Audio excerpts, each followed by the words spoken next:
yaşamak, hayallerine dalmak. Derdin beni dağlıyor, muzur bile ağlıyor. Derdin beni dağlıyor, muzur bile ağlıyor.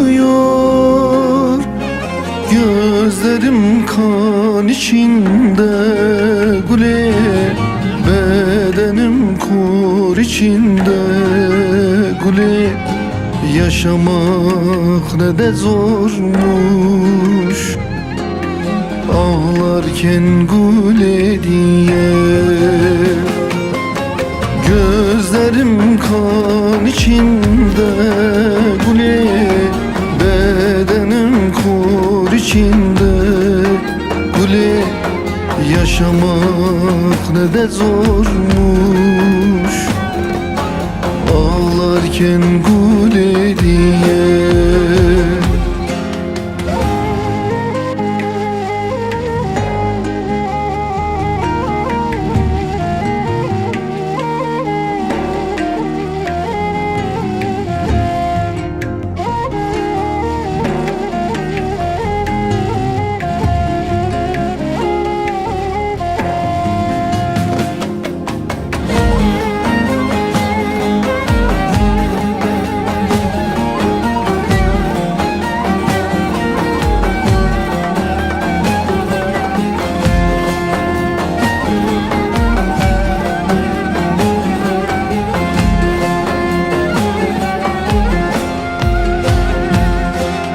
Hasretim güler yüzüne,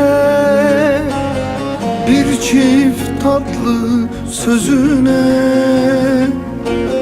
El açtım, dua ettim, munzur suyundan içtim.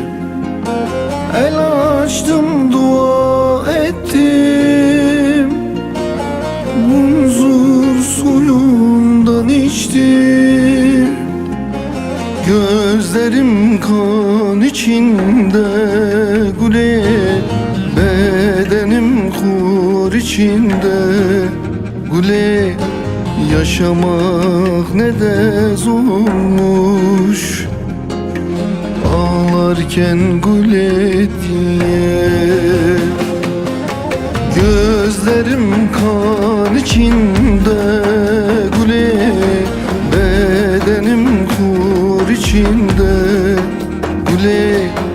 Yaşamak ne de zormuş, ağlarken güle diye. Gözlerim kan içinde güle, bedenim kur içinde güle. Yaşamak ne de zor.